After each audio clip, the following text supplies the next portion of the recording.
Persebaya Surabaya yang sedang dalam persiapan menyambut musim 2025-2026 langsung tancap gas menyusun rencana besar jelang bergulirnya Liga 1.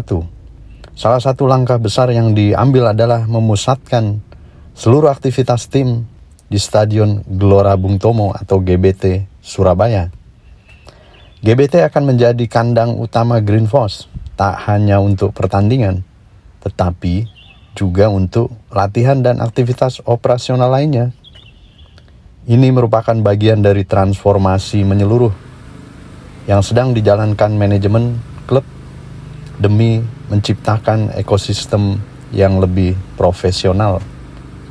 Media ofisial Persebaya Surabaya Jonathan Yonvinho menyebut persiapan menyambut musim baru sudah dimulai sejak awal Juni.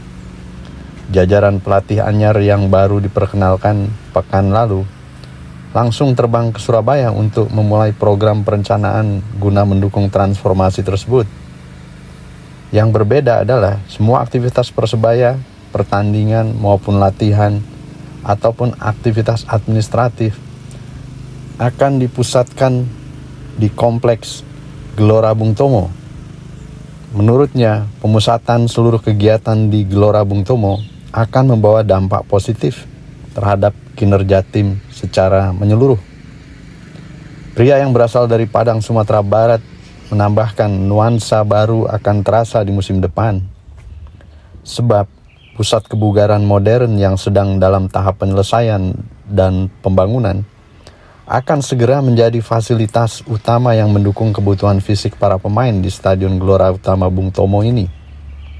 Tak hanya untuk pemain dan tim pelatih, seluruh staf operasional klub pun juga akan berkantor di stadion yang jadi kebanggaan warga kota pahlawan tersebut. Integrasi ini diharapkan memperkuat sinergi antar departemen demi mendukung prestasi yang lebih baik di lapangan nantinya.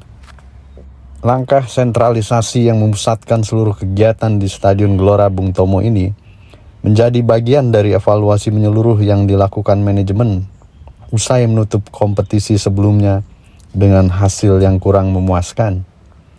Proses penyusunan skuad dan program latihan juga tengah dipoles agar lebih matang dan terarah. Dengan pelatih baru dan konsep pemusatan aktivitas di satu lokasi, Persebaya ingin tampil lebih solid dan konsisten. Perencanaan yang terpadu ini diyakini akan memaksimalkan potensi setiap elemen di dalam klub.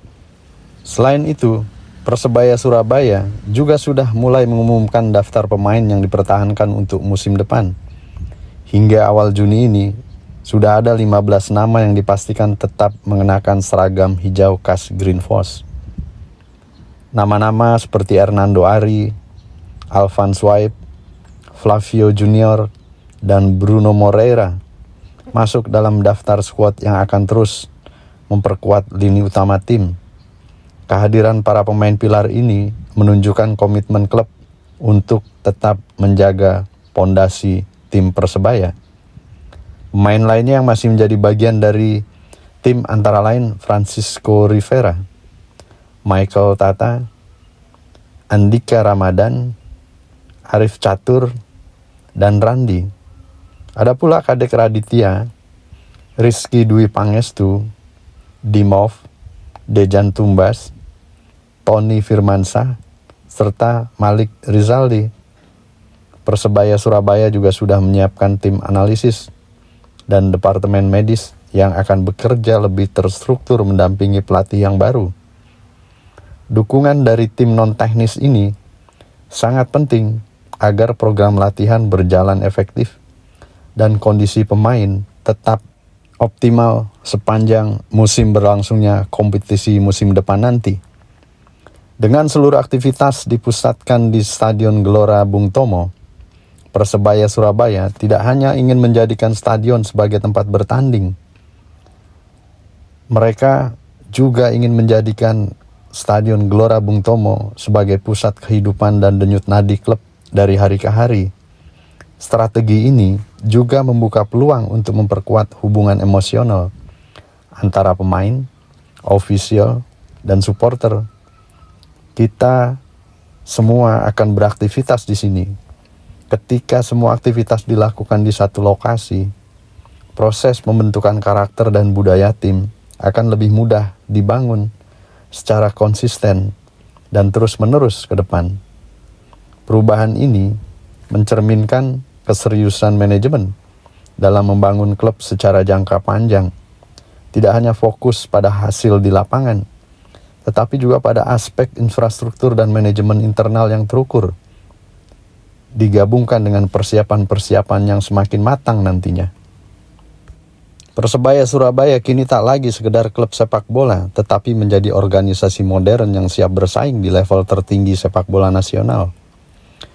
Dengan basis supporter yang loyal dan manajemen yang visioner, mereka ingin mengembalikan kejayaan klub legendaris ini. Gelora Bung Tomo akan disulap menjadi markas modern yang memenuhi standar klub profesional. Langkah ini sejalan dengan tren klub-klub besar di dunia yang menjadikan satu lokasi sebagai pusat kegiatan utama mereka. Kini, seluruh mata tertuju pada bagaimana Persebaya Surabaya menjalankan program ini secara konsisten hingga musim dimulai. Harapan besar pun disematkan pada pelatih baru dan skuad yang akan dibentuk dalam beberapa pekan ke depan.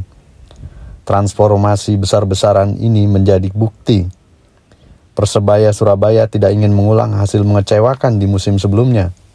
Mereka ingin memulai era baru dengan sistem dan semangat baru. Kembali ke peralihan Persebaya Surabaya yang sedang menjalankan transformasi. Selama ini, Stadion Gelora Bung Tomo hanya digunakan sebagai lokasi pertandingan kandang. Kedepannya, nantinya, semua aktivitas akan dilakukan di Gelora Bung Tomo, termasuk administratif yang selama ini berada di kawasan Surabaya Town Square atau Sutos, akan dipusatkan di Stadion Gelora Bung Tomo ini. Tak berhenti sampai di situ, manajemen Persebaya juga menjajaki kerjasama dengan pemerintah kota Surabaya terkait pemanfaatan Stadion Gelora Bung Tomo sebagai destinasi wisata. Direktur Operasional Persebaya mengungkapkan bahwa telah ada pembicaraan awal mengenai pengembangan museum olahraga serta program tur stadion ke depan nantinya. Ada pertemuan dengan Pemkot untuk pengelolaan Gelora Bung Tomo terkait museum, tur, stadion, dan sebagainya. Itu sudah ada dalam rencana jangka panjang, diungkapkan oleh Direktur Operasional. Menurutnya, rencana jangka pendek akan difokuskan pada pengembangan fasilitas di kawasan Stadion Gelora Bung Tomo terlebih dahulu. Seperti itu dulu jangka pendeknya, kalau yang Karanggayam dan lain-lain belum kita pikirkan ke depannya. Tentu saja, opsi ke depan mengenai pengelolaan Stadion Gelora Bung Tomo oleh klub sudah menjadi tren di beberapa bagian dunia, di mana klub-klub mengelola stadion digunakan untuk melakukan seluruh aktivitasnya pada satu titik. Merchandise bisa dibeli di dalam stadion. Juga aktivitas stadion tour yang sudah mulai dilakukan di beberapa klub dunia. Bahkan di Asia atau di Thailand pun sudah dilakukan, seperti di Stadion Buriram. Mereka melakukan aktivitas di satu titik. Juga pengelolaan stadion tour untuk wisatawan dan sebagai destinasi wisata sebuah stadion. Menarik kita tunggu apa yang telah direncanakan oleh klub Persebaya guna merealisasikan rencana-rencana tersebut dan menjadikan Stadion Gelora Bung Tomo bukan hanya sebagai sebuah stadion untuk pertandingan sepak bola, namun juga kegiatan atau aktivitas-aktivitas lainnya yang bisa saja berdampak pada ekonomi di sekitar seputaran stadion tersebut, serta juga membangkitkan wisata stadion sebagai sebuah destinasi yang nantinya bisa saja menghasilkan benefit bagi pemerintah kota Surabaya dan juga bagi klub itu sendiri. Semakin banyak stadion yang baik dan juga semakin banyak stadion yang menjadi destinasi sebuah wisata tentu saja akan menjadikan hal yang sangat positif bagi perkembangan olahraga, khususnya sepak bola, yang tentu sudah kita ketahui bersama merupakan olahraga yang paling digemari di Indonesia. Kita bisa melihat kemegahan dari sebuah Stadion Gelora Bung Tomo ini, dari sisi bagian lapangan maupun dari sisi bagian tribun yang menggunakan 2 tribun sisi bawah dan sisi atas, dan terlihat sangat megah. Stadion yang menjadi kebanggaan warga Jawa Timur umumnya dan kebanggaan warga Surabaya khususnya, yang nantinya akan dikelola oleh Persebaya Surabaya bekerja sama dengan pemerintah Kota Surabaya.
Begitu sedikit atau sekilas Persebaya Surabaya yang merencanakan Gelora Bung Tomo untuk dijadikan satu titik aktivitasnya. Tidak hanya latihan namun juga kegiatan operasional klub semua ada di Stadion Gelora Bung Tomo. Dan rencana untuk menjadikan Stadion Gelora Bung Tomo sebagai salah satu destinasi wisata stadion ke depan. Semoga bermanfaat informasinya. Terima kasih telah menyaksikan video-video kami dan sampai berjumpa pada video kami selanjutnya.